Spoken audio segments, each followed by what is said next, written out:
Well, good afternoon, Club 17, and welcome to another edition of Rotarian Spotlight. And as you all know, we haven't been able to meet in the Hall of Mirrors, but hopefully we're getting very, very close to being able to do that at some point in time. But today we're really happy that Angie Ferguson is here with us today. So good to have you here with us, Angie. Thanks, I appreciate the invitation. Absolutely. Well, I don't know if, for those that don't know, Angie is the executive director of Drug-Free Clubs of America, and we'll talk a little bit about that along the way. But I guess to get us started, tell us a little bit about yourself, maybe your family, your career history, maybe some fun things about Angie.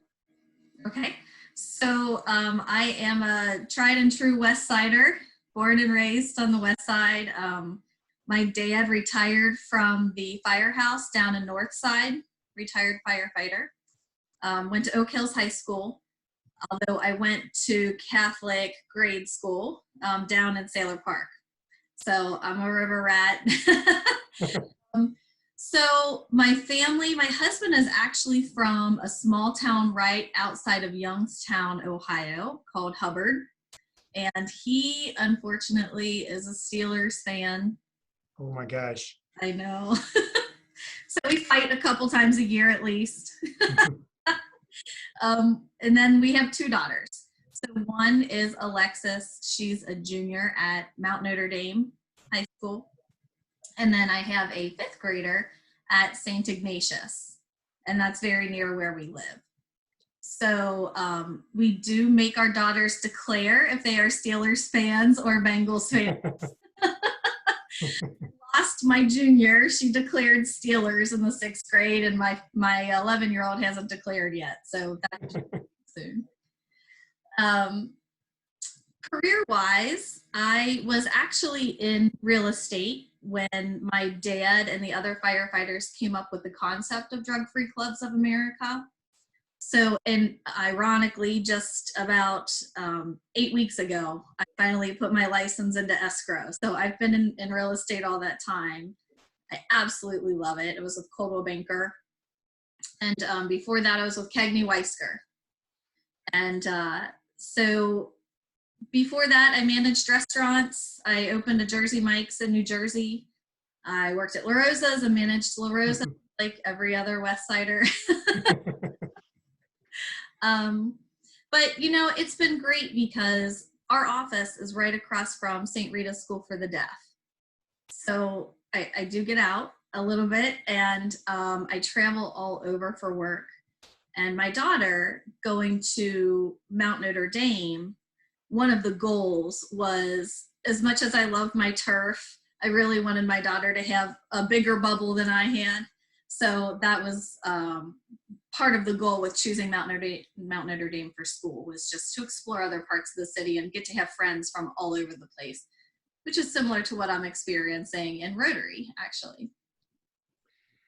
And my daughter, who's now 23, as I mentioned to you before we got on the call here, she went to Mount Notre Dame as well. So we have a little bit of commonality there. She loved it. Nice. It was a great experience for her. So if she had to do it all over again, she would. And they've done fantastic during COVID. I've been very impressed with both of my daughter's schools because, you know, I work with schools, and right now we service 60 different schools in Ohio, Kentucky, and West Virginia.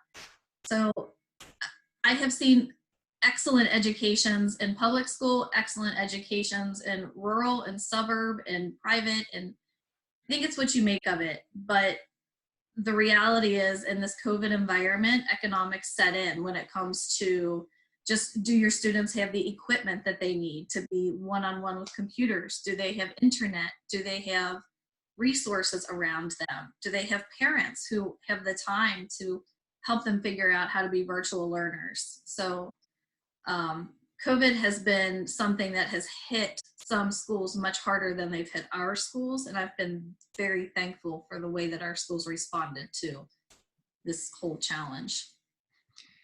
Well, tell us one fun fact about Angie that no one else in Rotary knows about.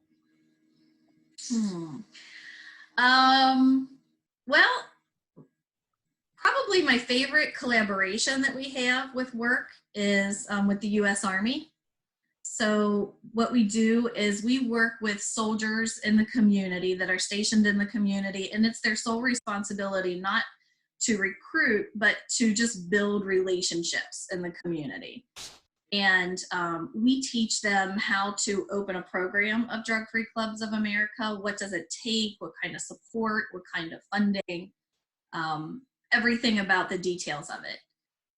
In that collaboration, I was offered this one fabulous opportunity that they do where their community partners can go on a skydiving expedition, the Golden Knights, who are there, that's their exhibition skydiving team. And so I was supposed to do that over Lake Erie. I was supposed to jump out of a plane. I figure if you can't do it with the U.S. Army, who can you do it with? It's about as safe as it gets. So I was supposed to do that, and I didn't get to at first because of weather, and then now because of COVID. So I have gone paragliding off of the mountains in Switzerland, off of the Eiger. So I was really looking forward to experiencing skydiving. We'll see if I get the chance to do that again, but if there's anybody else out there that wants to go with me to help me take it, that'd be great. As long as you social distance, of course, right? Yes, but how do you do that? That's the thing. How do you tandem? I mean, exactly. I don't want my tandem partner 6 feet away from me. Exactly. Well, let's talk. You've already mentioned several things about your organization, but let's talk about your role in the organization and what a typical day looks like, but then also how it's changed with the pandemic in mind. So I mentioned that we are across from St. Rita's School for the Deaf in a building.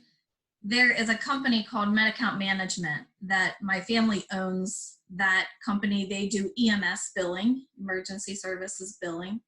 They donate the space in the back half of their office to drug-free clubs. My brother, who runs that company, he, if there's anybody from Elder out there listening, you may remember from like the mid-90s, my brother had a spinal cord injury, and the whole Elder community showed up, came to our house, did all kinds of construction, tons of donations. Well, he's a paraplegic, and that leaves his chest muscles very compromised. So I can't come to the office very often, so that's why I only come on Mondays and get done with what I can get done on our secure servers here. And then I stay at home. I have created an at-home office, and thankfully somebody was looking out for us, because just about 5 weeks before everything hit, we just completed a migration from a virtual private server to a cloud-based server. So my entire team is cloud-based. We haven't missed a beat with being able to communicate and all of that. Our program is based on drug testing, so students have to pass drug tests at school, but the results are just between us and parents. The schools don't get our test results. So COVID, what do you do when the kids aren't in school? So we've actually developed an at-home test kit that right now I'm finishing up designing everything that's going to be included with that for parents. It's going to be mailed out. So right now, I think it's like a lot of people out there, we're rolling with the punches. We're figuring out, what does our business look like in an environment where kids may not be in school in the fall. I've already spoken with one school in Hudson, in like the Independence, Ohio area, where they're thinking their high schoolers may not go back to school at all in the fall, because they need their high school building to be able to be one-on-one with their younger learners to teach them how to read at 6 foot distance. So really just figuring out, how do you do school drug prevention when school is distance? So lots of brainstorming right now. No doubt. It's this whole pandemic has forced all of us to be a little creative in everything we do. So it sounds like you are definitely trying to cope with everything and work around all the challenges. Yeah, and you know, it's funny because the kids, if you think about it, they've been so suppressed socially. The age group that we work with, 6th grade through 12th grade, their friends are everything. And we've been in a position where they haven't been able to be around them. Mm-hmm. And our concern that we're communicating to parents is that it's likely, or possible at least, when all of the social restrictions lift, there's going to be an increased pressure to cut loose, to break the rules, to, pop the top off. So we're really going through a lot right now to communicate with parents and help them understand how to have conversations, what to look for if there is some substance use, how do you avoid that in the first place, open, honest conversations that aren't accusatory.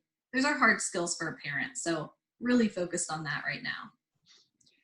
Well, shifting gears just a little bit here, you joined Rotary in 2019, and this past February, in your first full year of being on board, you were a Jefferson Award finalist. Yeah. So tell me a little bit about Rotary in general, and that specifically, how that impacted you this past year.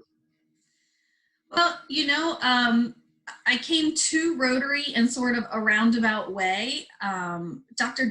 Zaria Davis brought me to my first meeting, and then she actually got transferred out of state, and I started thinking I really want to join, and who else do I know who's a member? So I called Jim Yunker, and because Jim has donated his time and wisdom to my organization for probably 10 years now. And just recently he took us on as his company's project for 2020 for development. So that's been fantastic. I was really grateful when Jim said that he and his coworkers would sponsor me in coming to Rotary. They made sure that they were there for my lunches to make sure I had somebody to sit with, always introduced me to people. And to be honest with you, it wasn't even always necessary because everybody has been so welcoming. We got the news about Bud. Bud was one of the first people that welcomed me when I would come in and sit down. And so I guess this is really the first sort of times that I'm beginning to hear about even losses as a Rotarian, people that I've only known for a short amount of time, but it's very easy to see how impactful they've been to the organization. So I'm beginning to feel a little bit more like an insider than an outsider.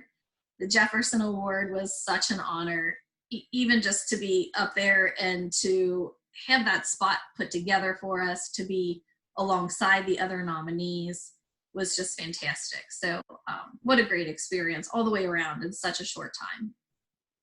Well, and so deserve it.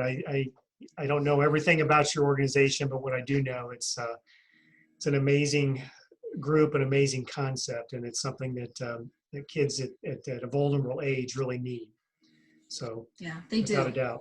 Mm-hmm. So, well, I don't think there's any doubt that you're going to be a leader in our community for a long period of time and a leader in Rotary as well. So it's been a great pleasure to spend a little bit of time with you today and get to know you, and look forward to hopefully seeing you sometime face-to-face, believe it or not, in the Hall of Mirrors. Yes, I look forward to that day, very much so. Thank you so much. This was really a fun opportunity here. I appreciate it. Sounds good. Well, good talking with you, and Rotarians, until next time, go out and stay healthy, and we'll look forward to seeing you soon. Take care, everyone.